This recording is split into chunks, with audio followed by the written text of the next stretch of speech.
大家好，我是你们的朋友 Jenny。这一期我带大家来到了浙江杭州，今天大家就跟着我一起看看杭州的西湖吧。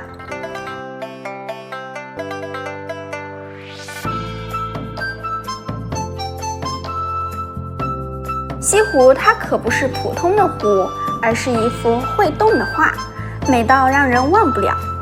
说起西湖啊，中国人都会想起一个发生在这儿的爱情传说。传说啊，很久以前有一条白蛇变成了姑娘，在西湖边，因为一场大雨，她爱上了一个年轻小伙子。可是有一个叫法海的和尚不让他们在一起，于是呢，这个和尚就把白蛇压在了西湖边的雷峰塔下。这个塔现在还在西湖的边上，站在塔上还可以看到全部的西湖风景，想不想去看一看呢？不过别着急，我们下一期再好好看看这个塔。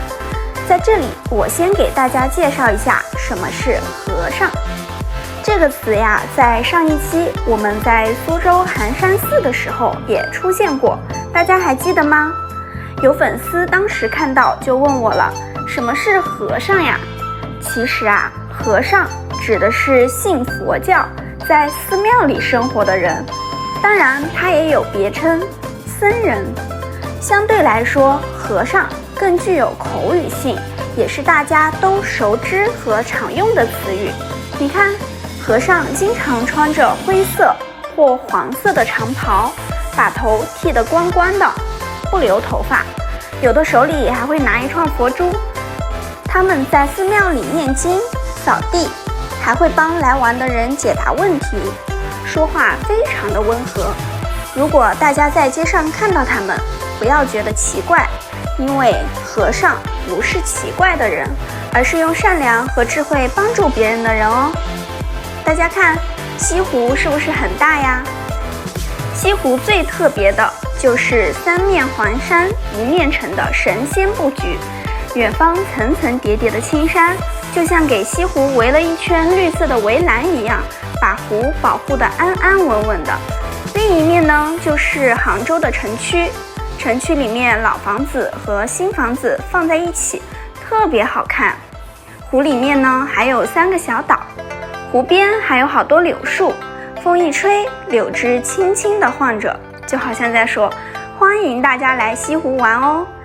你们看那边的白色石桥，它叫断桥，其实并不是因为它真的断了才起这个名字，而是因为啊，这座桥在冬天下雪之后，从桥的一边看过去，好像中间断了一样，所以人们就叫它断桥。有很多旅客来这儿都是为了和它拍照。西湖呢，不仅面积大，历史也很久远，它已经有2000多岁了。很久以前，皇帝和诗人都爱来这儿。诗人看到西湖这么美，写了好多诗来夸它，还在湖边盖了小桥和亭子。后来一代代的人都用心保护着它，所以现在西湖成了全世界都知道的好地方。大家来西湖也可以坐一坐船，西湖的船呢很大，可以坐好多人，在夏天还可以遮太阳。